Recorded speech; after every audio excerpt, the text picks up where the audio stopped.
계시록 2장 18절부터 29절까지 하나님의 말씀을 제가 읽겠습니다. 두아디라 교회 사자에게 편지하라.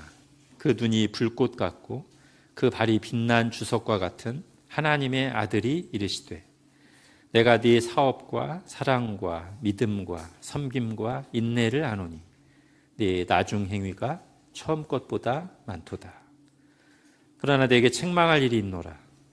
자칭 선지자라는 여자 이세벨을 네가 용납함이니 그가 내 종들을 가르쳐 꾀어 행음하게 하고 우상의 제물을 먹게 하는도다. 또 내가 그에게 회개할 기회를 주었을 때 자기의 음행을 회개하고자 하지 아니하는도다. 볼지어다, 내가 그를 침상에 던질 터이요 또 그와 더불어 간음하는 자들도 만일 그의 행위를 회개하지 아니하면 큰 환난 가운데 던지고, 또 내가 사망으로 그의 자녀를 죽이리니 모든 교회가 나는 사람의 뜻과 마음을 살피는 자인 줄 알지라. 내가 너희 각 사람의 행위대로 갚아주리라. 두아디라에 남아있어 이 교훈을 받지 아니하고 소위 사탄의 깊은 것을 알지 못하는 너희에게 말하노니 다른 짐으로 너희에게 지울 것은 없노라. 다만 너희에게 있는 것을 내가 올 때까지 굳게 잡으라. 이기는 자와 끝까지 내 일을 지키는 그에게 만국을 다스리는 권세를 주리니 그가 철장을 가지고 그들을 다스려 질그를 깨뜨리는 것과 같이 하리라. 나도 내 아버지께 받은 것이 그러하니라. 내가 또 그에게 새벽별을 주리라. 귀 있는 자는 성령이 교회들에게 하시는 말씀을 들을지어다. 아멘. 7 교회에 보내는 편지 4번째, 두아디라의 교회에게 주시는 말씀입니다. 예수님께서 자기 소개를 하시고 나서 제일 먼저 나오는 칭찬의 내용은 이렇습니다. 자, 19절 같이 읽겠습니다. 시작. 내가 네 사업과 사랑과 믿음과 섬김과 인내를 아노니 내 나중 행위가 처음 것보다 많도다. 아멘. 우리 그 번역 성경은 가끔, 자주 아니고요, 아주 가끔 좀 아쉬울 때가 있습니다. 이제 오늘 본문 같은 경우인데, 자, 사업이라고 번역된 단어, 사실 이게 바로 멀리도 아니고 이 같은 절에 있는 뒤에 나오는 나중 행위하고 똑같은 단어거든요, 원어로 보면. 그리고 계시록에서는 계속 행위라고 쓰였어요. 그래서 굳이 여기서 이거를 사업이라고 번역할 이유가 없는데 아쉽게 그렇게 돼 있습니다. 자, 그리고 이 사업, 이 행위라는 단어는 복수예요. 그래서 뒤에 이어져 나오는 사랑, 믿음, 섬김, 인내를 포괄하는 의미가 아닐까. 그러니까 행위를 얘기하고 사랑, 믿음, 섬김, 인내를 얘기하고 나중에 다시 네 나중 행위 이렇게 얘기하는 거죠. 제가 한번 이렇게 읽어보겠습니다. 내가 네 행위들 곧 사랑, 믿음, 섬김, 인내를 잘 알고 있는데 너의 나중 행위들이 처음 것보다 많도다. 이렇게 읽으면 더 좋을 것 같습니다. 자, 이게 칭찬이에요. 두아디라 교회 어떤 교회예요? 사랑과 믿음과 섬김과 인내를 고루 갖춘 좋은 교회입니다. 그런데 더 눈에 띄는 것은 칭찬의 마지막 부분이죠. 네 나중 행위가 처음 것보다 많도다. 또는 낫도다. 자, 에베소 교회 하셨던 말씀과 대비되죠. 자, 에베소 교회는 칭찬을 쭉 길게 하시고 나서 2장 4절 5절에서 뭐라고 하셨습니까? 그러나 너를 책망할 것이나니 너의 처음 사랑을 버렸느니라. 그러므로 어디서 떨어졌는지를 생각하고 회개하여 처음 행위를 가지라. 자, 에베소 교회는 처음 사랑, 처음 행위를 잃어버려서 그 처음 행위보다 후퇴를 해서 퇴보를 해서 예수님께 책망을 들었습니다. 그러니까 처음보다 지금이 못한 거예요. 반면에 두아디라 교회는 처음보다 나중이 더 낫다고 주님께 칭찬을 받고 있습니다. 여러분 어떤 사람이길 원하십니까? 여러분의 신앙이 어떻길 바라세요? 주님으로부터 어떤 말을 듣기를 원하십니까? 처음보다 못하다는 아쉬움 섞인 책망을 듣기를 원하십니까? 아니면 갈수록 좋아지는구나, 처음보다 낫구나 라는 주님의 기뻐하시는 칭찬을 듣고 싶으십니까? 우리가 성경과 역사에서 처음에는 정말 멋있다가 탁월하다가 나중에 그리고 말년에 교만해져서 변질되고 실망시키는 모습을 종종 봅니다. 대표적으로 솔로몬이죠. 솔로몬 처음에 얼마나 멋있었습니까? 재물과 장수와 그런 걸 구하지 않고 하나님의 백성을 다스릴 수 있는 지혜와 듣는 마음을 구했습니다. 얼마나 하나님을 기쁘시겠습니까? 그는 처음에 정말 지혜로웠고 영광스러웠습니다. 그런데 나중에는요, 그의 말년은요, 더 이상 하나님의 말씀을 듣지 않고 자기 소견에 오른 대로 하는 우상숭배에 빠지는 너무나 안타까운 모습이 됐죠. 원인이 뭡니까? 한마디로 하면 교만입니다. 자, 반면에 처음에는 참 두각을 보이지 않고 대수롭지 않고 오히려 참 미약해 보이지만 나중에 아름답게 변화된 모습으로 감동과 도전을 주는 경우들이 있습니다. 제가 대학교 때 선교단체에서 이제 예수님을 믿었는데요. 1학년 때 이렇게 같이 모임을 하면 거기는 항상 이제 주일 말씀을 가지고 글로 써와서 나누는 시간이 있었어요. 그럼 그때마다 거의 매주 우는 자매가 있었습니다. 그것도 이유도 늘 매주 비슷해요. 그래서 제 속에서 교만한 제가, 어리석은 제가 마음속으로 저 자매는 왜 맨날 똑같은 거 가지고 저렇게 우나, 약간 제가 무시하는, 얕잡아 보는 마음이 있었습니다. 근데 3년 지나고 나서 4학년이 됐는데 그 자매가 얼마나 견고하고 성숙한 믿음의 사람이 됐는지. 같은 학년인데, 그리고 그때 4학년이니까 23살 정도죠. 그렇게 많은 아이도 아닌데 제 마음에서 절로 존경심이 들었습니다. 정말로 너무 아름답게 보였어요. 어쩔 땐 부럽기도 했습니다. 저는 그때 막 헤매고 있었거든요. 자, 사람의 평가도 그렇습니다만 더 중요한 것은 하나님의 평가겠죠. 하나님께서 정말 이렇게 말씀하는 사람은 얼마나 복된 사람입니까?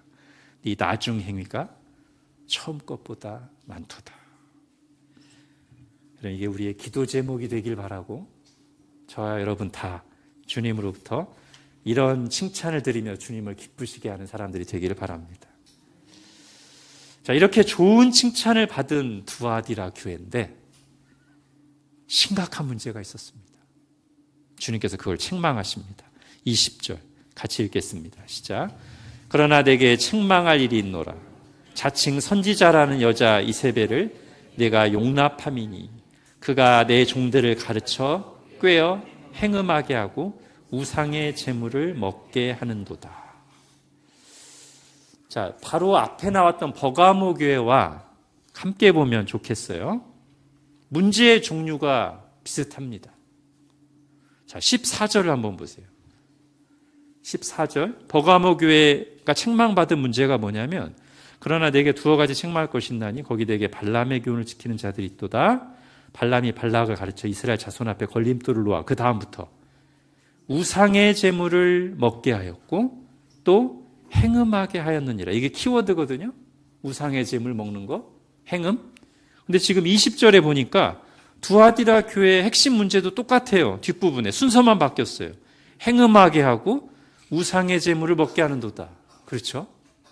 같은 종류의 문제예요. 근데 차이점도 있습니다. 버가모 교회 같은 경우는 이런 거짓 교훈, 니골라당의 교훈이죠. 이런 이단 사상에 영향을 받고 있는 사람들이 교회에 있었던 것이고요. 두아디라 교회는 교회 안에, 교회 내부에 그걸 적극적으로 가르치고 퍼뜨리며 영향력을 행사하는 사람이 교회 안에 존재하고 활동하고 있었단 말이죠. 자, 주님께서는 그 사람을 이세벨이라고 부르시는데 아마 본명이기보다는 아까 14절에서 구약의 발람을 이름을 가져와서 얘기하신 것처럼 이번에도 구약 성경에 나오는 유명한 인물 이세벨이라는 인물을 이름을 차용해서 그 여자의 정체를 드러내는 방식으로 말씀하신 걸 거예요. 자, 이세벨이 어떤 여자죠? 자, 북이스라엘 역사에서 가장 암울한 시대가 아합 왕이 통치할 때입니다. 그리고 그 시대를 암울하게 만든 주범은 누구냐면 아합 왕의 아내 왕비 이세벨이었습니다. 이세벨이 아합을 쥐고 흔들면서 이스라엘 전체를 우상 숭배 국가로 만드는데 주도적인 역할, 적극적인 역할을 했단 말이죠. 자, 그런데 지금 두아디라 교회에서 활동하고 있는 사람이 바로 그런 사람이라는 겁니다. 이세벨이라고 했으니까 아마 여자였을 것이고 스스로 자칭 선지자라고 하면서 매우 적극적으로 주도적으로 사람들에게 거짓 교훈을 가르치기도 하고 본인 자신도 그렇게 우상의 제물을 먹고 행음하는 일을 앞장서서 했단 말이에요. 이대로 가면 아합 왕 시대 북이스라엘처럼 두아디라 교회가 아주 영적으로 끝장날 판입니다. 자, 지금 주님이 두아디라 교회를 책망하시는 요점이 뭐냐면 버가모 교회와 약간 다른데요. 두아디라 교회를 책망하시는 요점은 그렇게 교회 안에서 활동하고 있는 거짓 교훈을 가르치며 교회를 죄로 오염시키고 있는 자칭 선지자라고 하는 여자 이세벨을 네가 용납한다는 것입니다. 이게 책망의 요점이에요. 그런 악한 일을 하고 있는 사람을, 그런 심각한 죄가 교회를 오염시키고 있는 것을 용납하고 구경만 하고 방치하고 있다는 것을, 바로잡지 않고 있다는 것을 주님께서 책망하시는 겁니다. 여기서 주님이 교회에 원하시는 게 뭔지가 분명히 나타나죠. 우리 주님께서는 교회가 스스로를 거룩하게 지켜나가기를 원하십니다.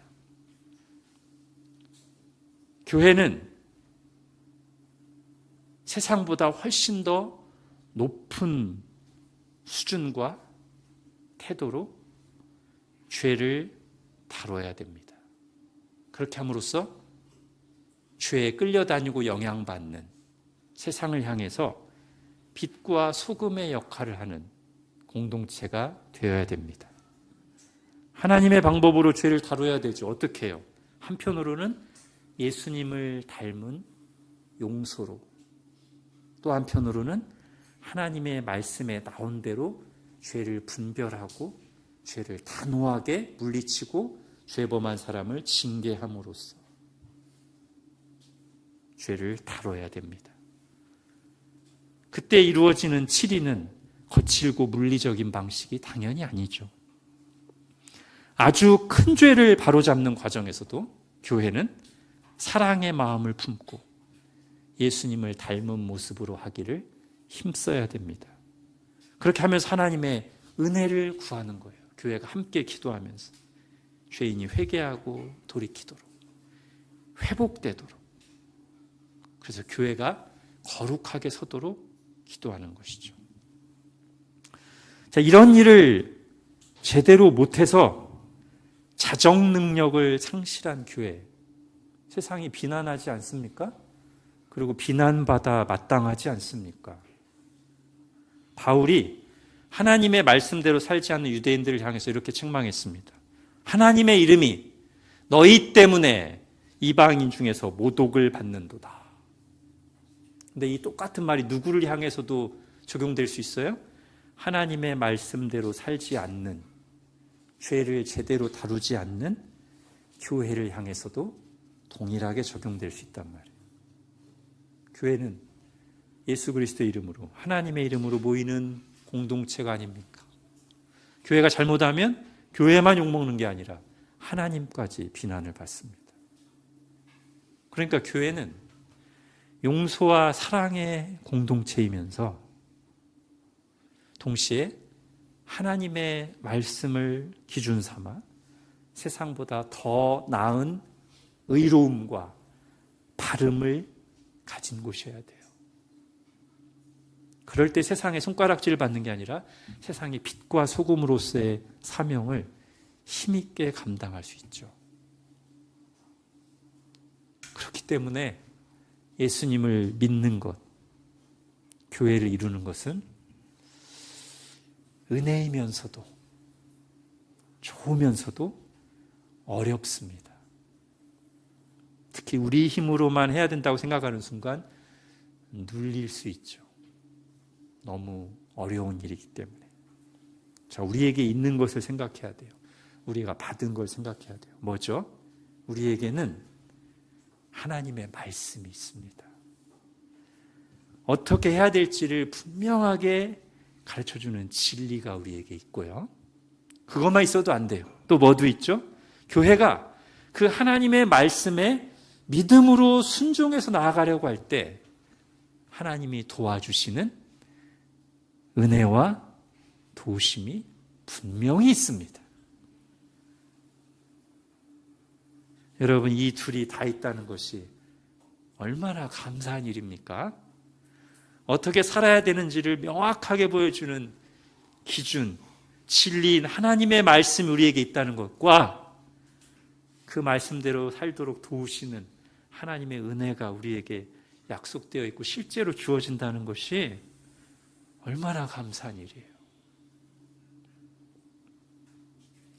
자, 그런데 교회가 이 특권을, 이 사명을, 이 은혜를 저버린 채 제대로 하지 않고 계속 잘못된 길로 가면 어떻게 된다? 주님께서 직접 매를 드신다. 주님 우리의 연약함을 우리 자신보다 더 잘 아시기 때문에 죄 지을 때마다 바로 징계하지 않으십니다. 대개는 오래 참고 기다리십니다. 그러면서 여러 가지 방식으로 경고의 사인을 보내시죠. 말씀으로, 사람을 통해, 우리 일상의 사건을 통해서. 그럼에도 오래 참고 기다리시고 경고하시고 회개할 기회를 주셨는데도, 스스로 바로잡을 기회를 주셨는데도 계속 잘못된 길로 간다. 주님이 직접 나서십니다. 자, 오늘 21절부터 23절 같이 읽겠습니다. 시작. 또 내가 그에게 회개할 기회를 주었으되 자기의 음행을 회개하고자 하지 아니하는도다. 볼지어다 내가 그를 침상에 던질 터이요. 또 그와 더불어 간음하던 자들도 만일 그의 행위를 회개하지 아니하면 큰 환난 가운데 던지고, 또 내가 사망으로 그의 자녀를 죽이리니 모든 교회가 나는 사람의 뜻과 마음을 살피는 자인 줄 알지라. 내가 너희 각 사람의 행위대로 갚아주리라. 아멘. 자, 여기 나온 대로 이세벨이라고 자칭하는 그 여자에게는 이미 회개의 기회가 주어졌었어요. 어떤 방식인지는 우리가 정확히 모릅니다. 그러나 회개하지 않았습니다. 이제 그녀에게는 하나님의 무서운 징계가 임할 것입니다. 내가 그를 침상에 던질 터요. 여기서 침상에 던진다는 말은 병으로 침대에 눕게 누워있게 만드시겠다는 거죠. 하나님의 말씀을 거슬러 음행을 일삼던 침상은 이제 하나님의 무서운 징계를 받는 병상이 될 것입니다. 자, 22절에 보면 이세벨에게 영향을 받던 사람들에게는 징계가 임하기 전 아직 회개의 기회가 있습니다. 그러나 그들도 끝내 회개하지 않는다면 똑같이 큰 환난이 그들에게 임할 것이라고 경고하십니다. 자, 그런데 두아디라 교회 안에 있는 모든 사람이 다 이세벨의 영향을 받은 건 아니었어요. 그렇지 않은 사람들, 즉 거짓 교훈과 죄에 빠지지 않은 사람들이 있었습니다. 주님께서는 그들을 향해서도 말씀하십니다. 24절, 25절 같이 읽겠습니다. 시작. 두아디라에 남아있어 이 교훈을 받지 아니하고 소위 사탄의 깊은 것을 알지 못하는 너희에게 말하노니 다른 짐으로 너희에게 지울 것은 없노라. 다만 너희에게 있는 것을 내가 올 때까지 굳게 잡으라. 아멘. 자, 이 24절에서 좀 살펴볼 부분들이 한 세 군데 정도 있습니다. 자, 먼저 소위 사탄의 깊은 것을 알지 못하는 이라는 표현 볼게요. 자, 소위가 무슨 뜻이죠? 소위. 이른바 이런 뜻이고, 좀 더 풀어서 하면 세상에서 흔히 말하는 바 이런 거잖아요. 소위가. 자, 원어를 보면 좀 더 뜻이 분명해지는데요. 호스 레구신이라고 돼 있고 그들이 말하는 바 이런 겁니다. 비슷하죠, 원래 소위야. 근데 그들이 누굴까요? 그들. 이세벨을 비롯하여 이 거짓 교훈을 가리키는 사람들을 말합니다. 자, 그들이 말하는 바 소위 이런 거예요. 그러면 평소 그들이 말하던 바가 뭘까? 자, 소위라고 했었으니까 뒤에 나온 내용이 바로 그들이 평소 말하는 바인데요. 자, 그들이 아마 이렇게 말했을 거예요. 마치 자기들만 더 비밀한 지식, 또 더 고급한 신앙적인 내용을 아는 것처럼 자기들만 하나님의 깊은 것을 깨달은 것처럼 말했을 거예요. 예를 들면 그리스도인의 자유에 대해서. 우리는 구원받았기 때문에 어디에도 얽매일 필요가 없다는 식이죠. 그러니까 우상의 제전에 참석해서 우상의 제물을 함께 먹어도 하등 상관이 없고 심지어 음행까지도 이렇게 우상 숭배와 연관된 세상 문화를 마음껏 구애받지 않고 참여하고 즐기는 것을 자유라고, 그리스도인의 자유라고. 그러면서 자신들은 초급 수준의 신앙에 머물러 있지 않고 하나님의 깊은 것을 알고 있다고 이렇게 말하고 다녔을 거예요. 주님께서는 그들이 말하는 바, 소위 그 표현을 그대로 가져다 쓰시되 다만 그 정체를 드러내시기 위해서 핵심 단어 하나를 바꾸셨어요. 그들은 평소에 우리는 하나님의 깊은 것을 알고 있어 라고 말했지만 예수님은 사탄의 깊은 것이라고 바꿔 말하시는 거죠. 즉 하나님의 깊은 것을 말하면서 가장 신앙적이고 성숙한 믿음을 가진 사람처럼, 깊은 신앙을 가진 사람처럼 포장했지만 하나님은 해석해 주시기를 사실 그들은 사탄적인 것에 깊이 물들어 있는 자들이다. 자, 이거와 비슷한 방식을 주님께서 어디서도 얘기하셨냐면 2장 9절 한번 보세요. 2장 9절에서도 이렇게 해석이 들어간 말 바꿈을 하시죠. 내가 네 환난과 궁핍을 알거니와 실상은 네가 부요한 자니라. 자칭 유대인이라 하는 자들, 그들은 소위 평소에 자기들이 유대인이라고 말하고 다녔는데 비방도 알거니와 실상은 유대인이 아니고 보다 사탄의 회당이다 이렇게 말씀하셨잖아요. 이거 비슷한 방식이에요. 지금 평소에 그들이 자기들만 하나님의 깊은 것을 알고 있는 것처럼 그리스도의 자유에 대해서 엉뚱한 얘기를 했지만 주님께서는 그들의 표현을 그대로 가져오시되 말을 바꿔서 하나님의 깊은 것을 알긴 사탄적인 깊은 것에 물들어 있는 자들이지 라고 말씀하시는 겁니다. 그런데 거기에 물들지 않은 자들이 있다는 것이고 지금 그들을 격려하면서 말씀하시는 거예요. 그러면서 어떤 표현이 나오냐면 다시 돌아오셔서 24절에 두아디라에 남아있어 라고 합니다. 자, 그렇게 물들지 않은 자들을 남아있는 자들이라고 표현하시죠. 자, 기왕에 주님께서 두아디라 교회에서 활동하는 거짓 선지자를 이세벨에 비유하셨으니까 이 표현도 이세벨 당시의 상황과 연관시켜서 보면 좋을 것 같아요. 자, 이세벨이 주도해서 북이스라엘을 우상 숭배 국가로 만들 때 상황이 아주 절망적이었습니다. 그래서 엘리야의 눈에는 어떻게 비쳤냐면 모든 이스라엘 사람들이 다 배교하고 자기 혼자 남은 것처럼 여길 만큼 너무나 절망적이었어요.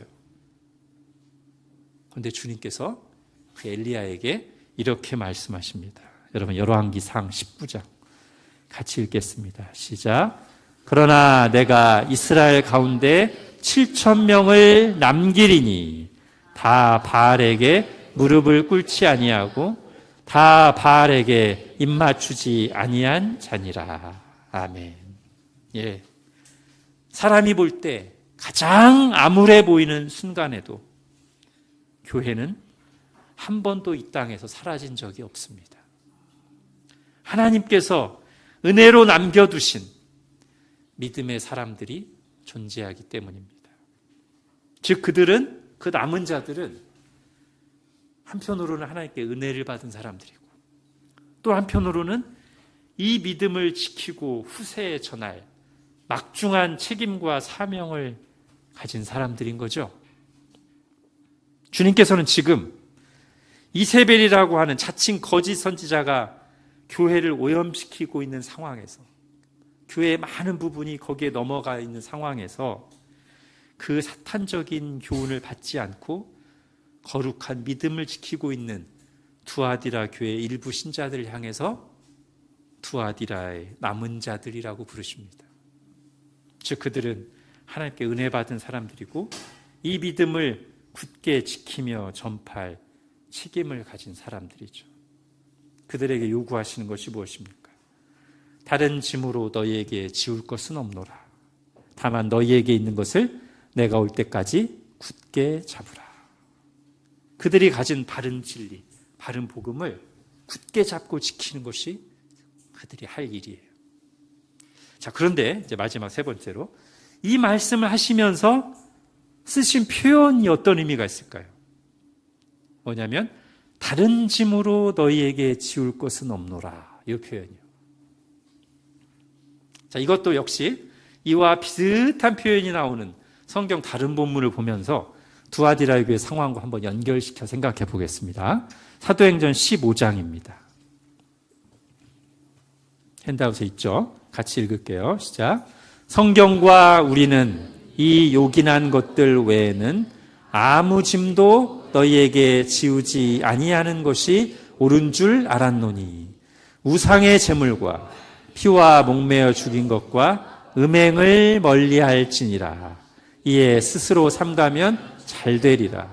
평안함을 원하노라 하였더라. 아멘. 자, 오늘 본문과 공통되는 게 한 두세 가지 나오죠.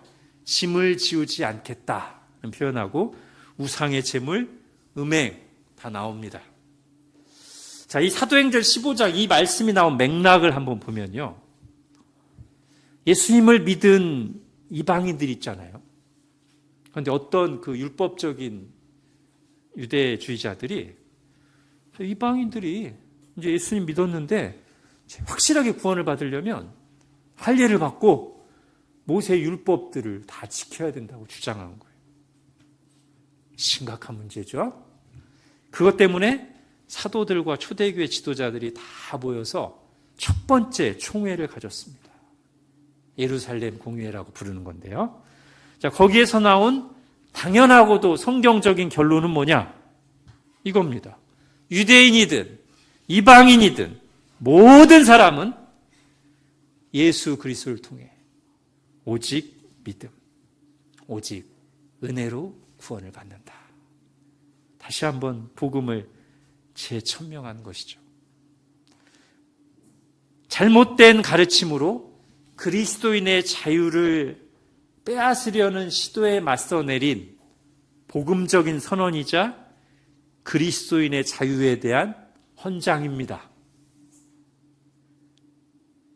즉 예수님을 믿기로 한 이방인들이 그럼 우리 앞으로 이런저런 유대인들이 짊어졌던 저런 종교적인 짐을 짊어져야 되는가라고 염려하는 이들에게 분명하게 선포한 것입니다. 아니, 그럴 필요 없어.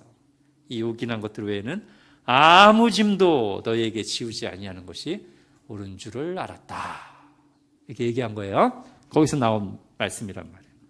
자, 그때는 이렇게 율법주의자들에게 맞서서 그리스도인의 자유를 선언하는 의미로 사용되었었는데 오늘 두아디라 교회에서는 약간 방향이 조금 다릅니다. 우상의 제물을 먹어도 되고 행음해도 된다고 하면서 그것이 하나님의 깊은 것을 아는 사람들이 누리는 그리스도인의 자유라고 주장하는 사람들이 지금 있는 거예요. 자, 이 사람들이 볼 때 우상의 제물도 거부하고 행음도 하지 않고 이런 사람들을 뭐라고 조롱하며 무시했을까요? 쯧쯧쯧, 하나님의 깊은 것을 모르는 자들.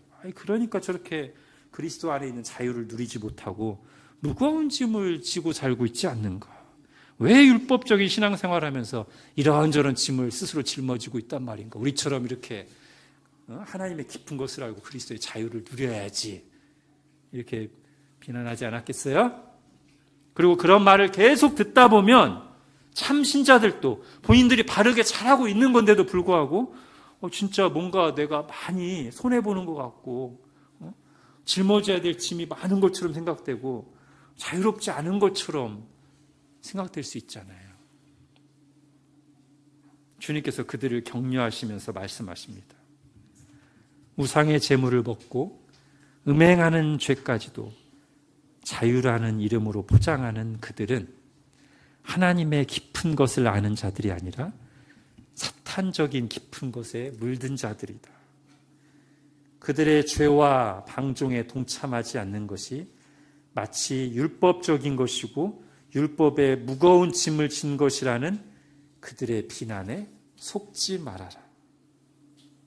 예수 그리스도 안에서 우상 숭배를 거부하고 음행의 죄와 맞서 싸우는 너희들이야말로 나의 백성들이다. 죄를 짓는 게 아니라 죄에 굴복하지 않고 싸우는 것이 자유다. 나는 너희에게 다른 짐을 지우지 않겠다. 그러니 확신과 소망을 가지고 계속 싸우거라. 너희가 받은 그 복음을 계속 굳게 붙들거라. 이렇게 말씀하시는 거죠. 자, 이게 우리에게도 해당된 내용이기 때문에 다시 한번 분명하게 정리하고 가겠습니다. 우리가 율법의 행위로 구원을 받으려고 이런저런 종교적인 무거운 짐을 질 필요가 없습니다. 그러나 이 말이 구원받은 사람은 아무렇게나 죄를 지어도 된다는 말은 절대 아닙니다. 주님께서 우리에게 말씀하신 자유가 어떤 자유죠? 죄로부터의 자유잖아요. 죄로부터의 자유는 실제적으로 어떤 식으로 우리에게 일어납니까? 우리가 어떻게 죄로부터 자유롭게 되죠? 두 가지입니다. 하나는 용서를 통해, 심판으로부터, 죄책감으로부터, 두려움으로부터 자유롭게 되는 것이고요. 또 하나는 변화를 통해 점점 죄를 안 짓게 되고 죄를 안 지어도 자유로운 거, 말 그대로. 이게 죄로부터의 자유잖아요. 그죠? 이 중에 하나만 얘기하면 절대 안 돼요.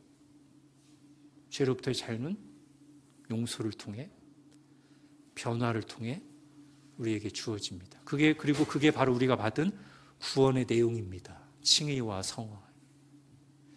이렇게 예를 들면 되겠죠. 마약에 중독돼서 무너진 삶을 살았던 사람에게 있어서 구원이란 뭐예요? 가족의 용서. 가족들에게 버림받지 않고 죄책감에 시달리지 않고 가족들이 괜찮아 하고 안아주면 이게 이 사람의 구원의 한 부분이고요. 또 하나는 가족들이 용서해 주니까 마음껏 먹자 마약 이러면 마약으로부터 구원받은 게 아니죠. 자유로운 게 아니죠.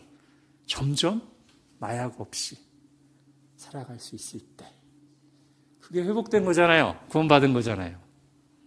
마찬가지라고요. 그게 자유로운 거예요.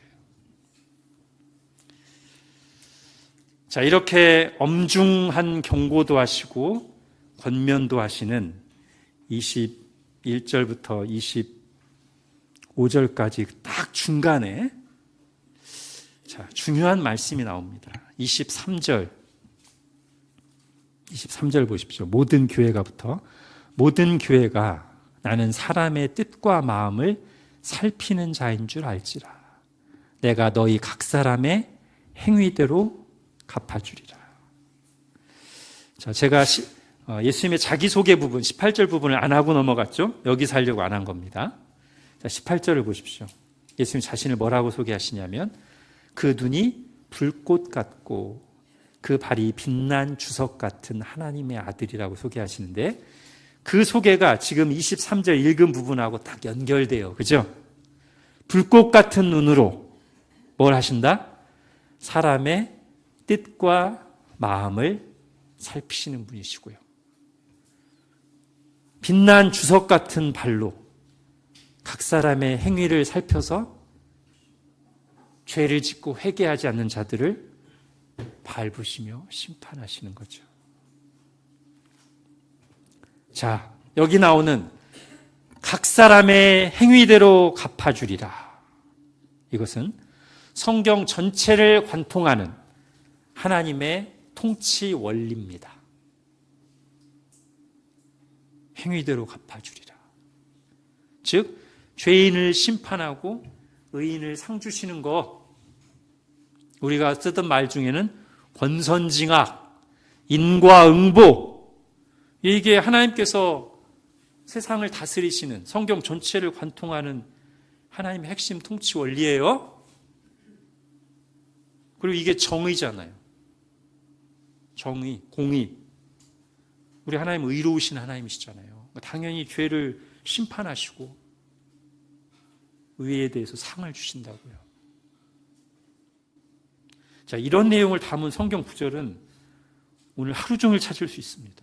몇 가지만 볼게요. 갈라디아서 6장에 보면 사람이 무엇으로 심든지 그대로 거두리라. 시편 1장에 보면 핸드아웃에 없습니다. 무릇 의인들의 길은 여호와께서 인정하시나 악인들의 길은 망하리로다. 자, 이제 핸드아웃에 나온 로마서 2장 볼게요. 같이 읽겠습니다. 시작. 하나님께서 각 사람에게 그 행한 대로 보응하시되 참고 선을 행하여 영광과 존귀와 썩지 아니함을 구하는 자에게는 영생으로 하시고 오직 당을 지어 진리를 따르지 아니하고 불의를 따르는 자에게는 진노와 분노로 하시리라. 예. 이게 하나님의 통치 원리. 그래서 이것은 두아디라 교회 편지에 보내는 편지에만 나타나는 게 아니라 나머지 6교회, 그러니까 7교회 보내는 편지에 공히 나타나는 내용입니다. 죄를 책망하시고 계속 죄를 짓고 회개하지 않으면 심판하시겠다고 경고하시고 반대로 목숨 걸고 믿음을 지키고 진리를 수호하는 사람들, 신자들에게는 칭찬하시고 상을 주시겠다는 말을 계속 하시잖아요. 그러니까 이 말씀을 하시면서 특별히 23절에 모든 교회가 라고 말씀하세요. 모든 교회가. 나는 어떤 하나님이다, 어떤 주님이다, 각 사람의 행위대로 갚아주는 주님이다 라고 말씀하십니다. 자, 하나님의 통치 원리에 또 하나 기둥이 있어요. 제가 지금 말씀드린 이 정의의 원리, 권선징악, 인과응보의 원리에 더하여 또 하나가 은혜입니다. 자, 이 둘은 충돌하는 게 아닙니다.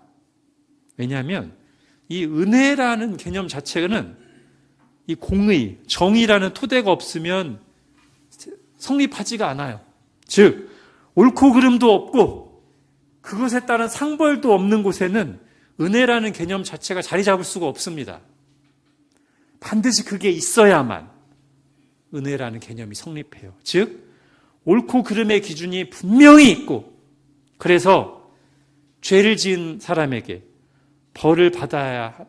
벌이 임할 것인데, 심판이 임할 것인데 심판받아야 마땅한 사람에게 이 정의와 공의의 토대 위에, 그런데 그 사람에게 값없이 주어지는 사랑의 행동이 은혜예요. 누군가 대신 값을 치르고서 말이죠. 다른 말로 하면 공의를 희생하지 않고서 호의를, 사랑을 베푸는 게 은혜예요. 우리 실제로 하나님께서 우리에게 은혜를 주실 때 그렇게 하셨죠?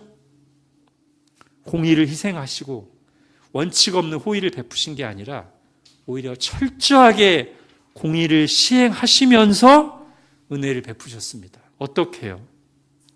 우리가 우리 죄 때문에 하나님께 받아야 될 진노와 심판을 하나님께서 그냥 없던 걸로 해 하고 우리를 용서하신 게 아니라 우리에게 임해야 될 그 마땅한 진노와 심판을, 정의의 심판을 한 점 남김없이 누구에게 오롯이 쏟아 부으셨어요?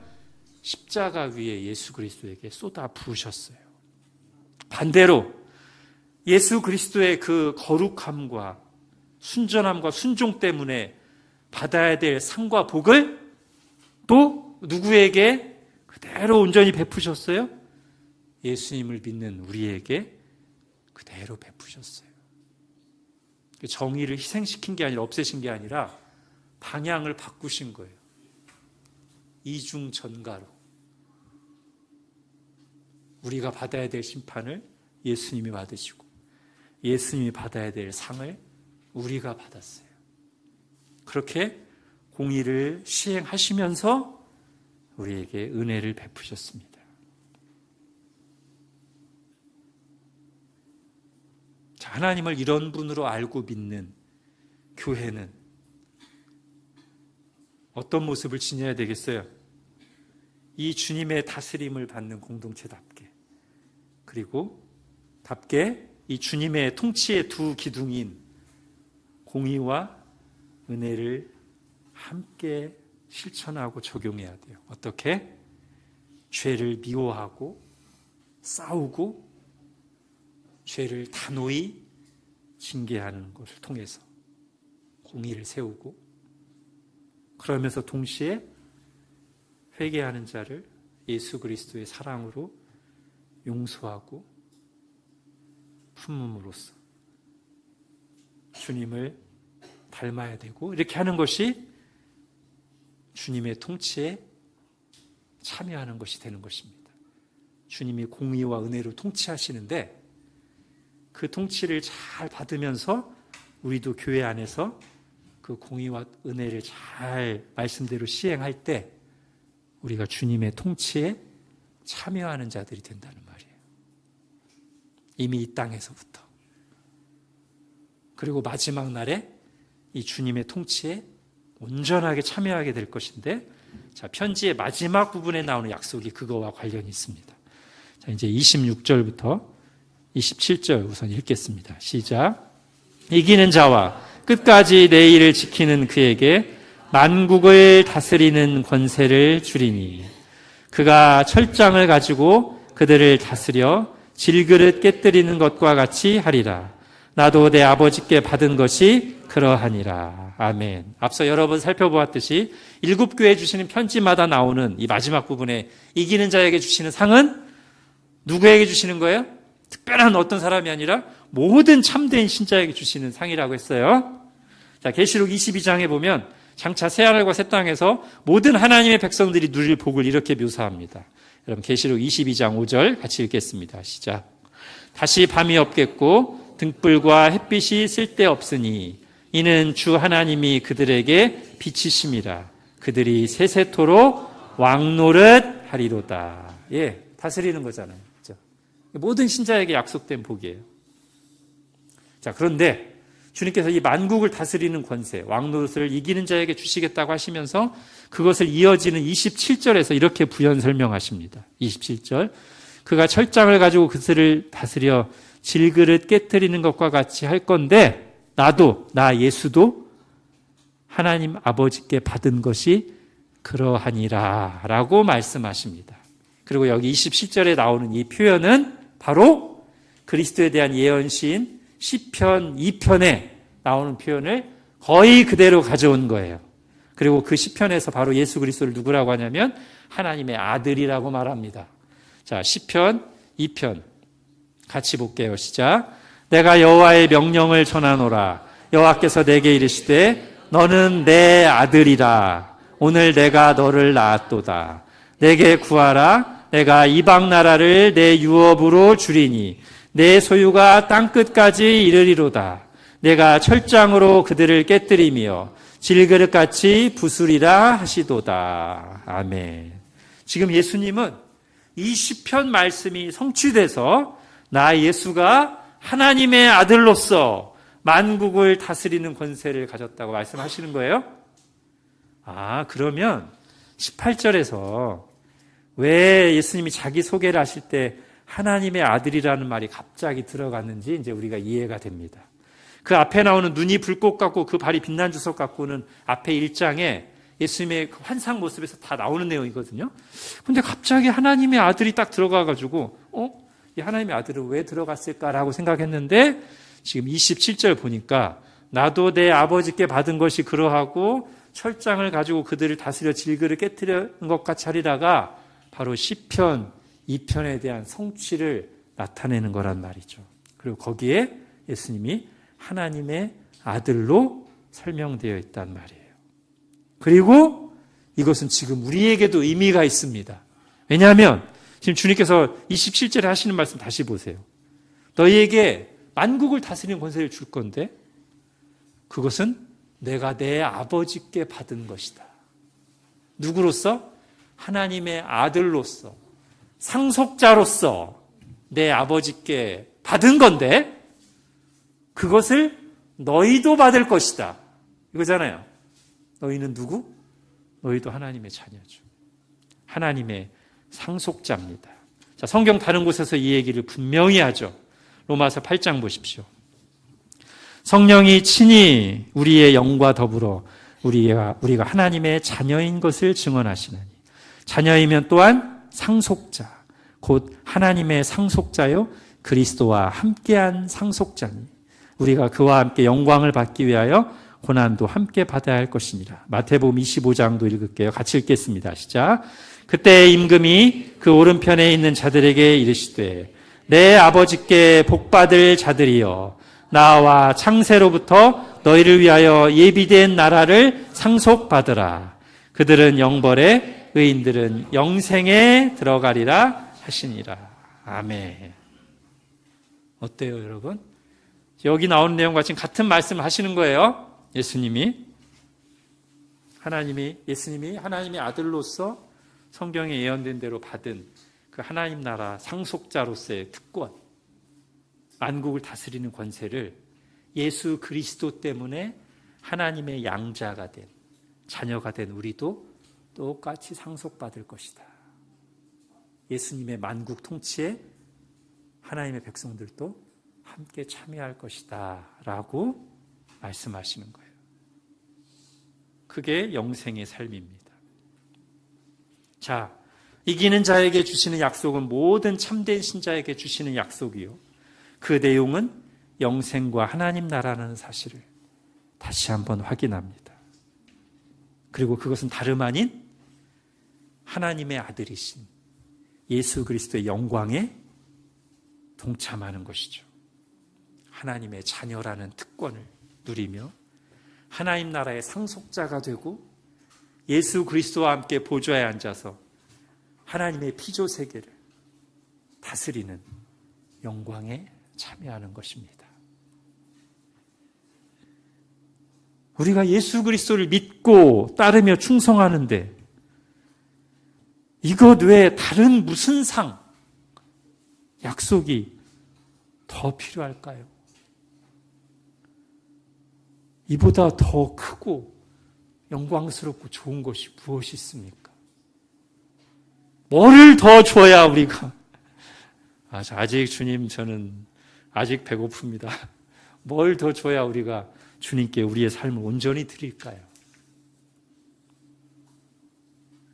우리는 우리의 삶을 온전히 드릴 만큼 죽도록 충성할 만큼 차고 넘치는 복을 이미 받았고 또 받을 것입니다. 더 이상 머뭇거리지 마십시오. 주님께 자신을 온전히 드리시기 바랍니다. 자, 이어서 나오는 9절도 사실상 같은 뜻인데요. 28절 보겠습니다. 내가 또 그에게 새벽별을 주리라. 자, 새벽별이라는 말이 요한계시록 마지막 부분에 또 한번 나옵니다. 자, 22장 16절. 나 예수는 말씀하시면서 나는 다윗의 뿌리요 자손이니 곧 광명한 새벽별이라 하시더라. 자, 예수님이 자신을 이 땅에 계실 때 내가 세상의 빛이라고 하셨는데 여기서 자신을 광명한 새벽별, 빛나는 새벽별이라고 하십니다. 자, 본래도 성경에서 이제 별은 통치자 왕을 상징하는 의미가 있거든요. 예를 들면 민수기에 보면 한 별이 야곱에게서 나오며 한 규가, 통치자의 홀이죠, 한 규가 이스라엘에서 일어나서, 이렇게 표현이 있어요. 그리스도에 대한 예언이죠. 자, 그리고 근데 이제 21장 16절에 보면 그 앞에 다윗의 뿌리요 자손이니 곧 광명한 새벽별이라고 하심으로써 이 새벽별 속에 그런 왕과 통치의 의미가 들어있다는 게 더 분명해집니다. 자, 이사야 9장 6절에 이렇게 얘기합니다. 다윗의 왕좌와 그의 나라에 군림하여 그 나라를 굳게 세우고 지금 이후로 영원히 정의와 공의로 그것을 다스리실 것이다. 자, 그러므로 지금 어둠 속에서 찬란하게 비추는 이 광명한 새벽별은 그리스도의 빛나는 왕권과 통치를 나타내는 표현이에요. 그런데 이기는 자에게 그 새벽별을 주시겠다고 하십니다. 예수님 자신을 주시는 것이자 예수님의 통치에 함께하게 하시는 특권을 주시겠다는 거예요. 그러니까 그 앞에서 나왔던 26, 27절을 사실상 다시 한번 상징적인 표현으로 재확인해 주시는 것입니다. 이제 마무리하겠습니다. 이것은 먼 미래 주님이 재림하실 때만 적용되는 말씀이 아니에요. 이미 교회는 이 땅에 있을 때부터 세상의 빛이요 왕 같은 제사장으로 부름을 받았습니다. 베드로전서 2장 9절 같이 읽겠습니다. 시작. 그러나 너희는 택하신 족속이요 왕 같은 제사장들이요 거룩한 나라요 그의 소유가 된 백성이니 이는 너희를 어두운 데서 불러내어 그의 기이한 빛에 들어가시게 하시니에 아름다운 덕을 선포하게 하려 하심이라. 아멘. 지금 주님께서는 두아디라 교회에게 말씀하시면서 다시금 이 부르심과 약속을 일깨우고 계십니다.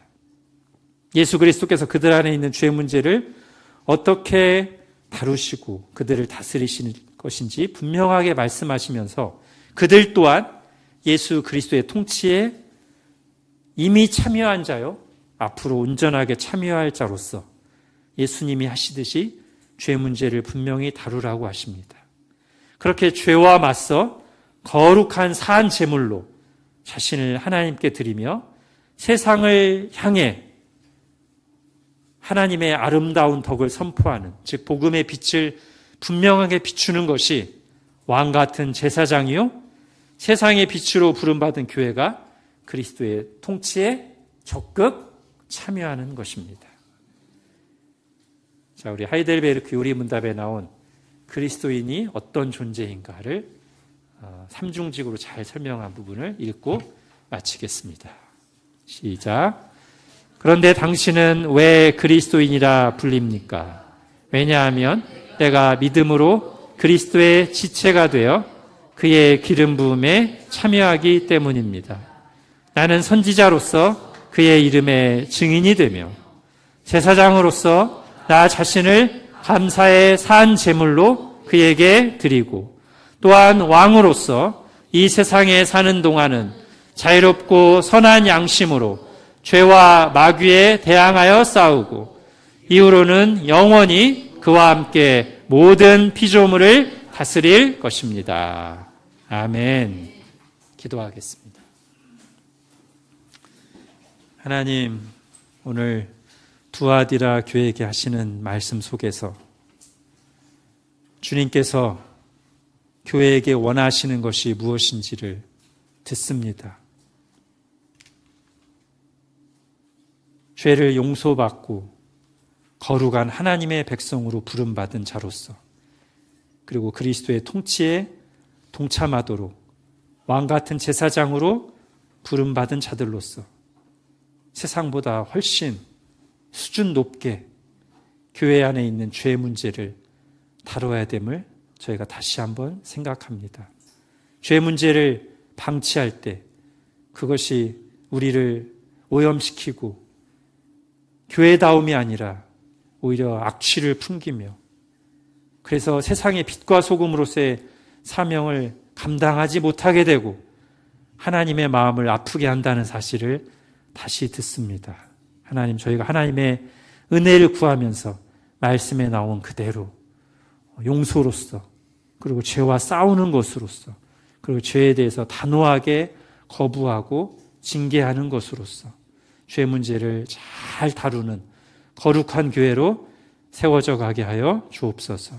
그리고 우리가 이미 왕 같은 제사장, 하나님의 자녀, 하나님 나라의 상속자로 부름받은 사실을 기억하면서 머뭇거리지 않고 우리의 부르심 받은 그대로 선지자로서 그의 이름의 증인으로 살고 제사장으로서 우리 자신을 거룩한 산제물로 하나님께 온전히 드리며 왕으로서 자유롭게 세상 문화와 죄에 맞서 싸우고 주님의 뜻을 이루어가는 그런 삶을 힘차게 살아가도록 저희를 이끄시고 주장하여 주옵소서.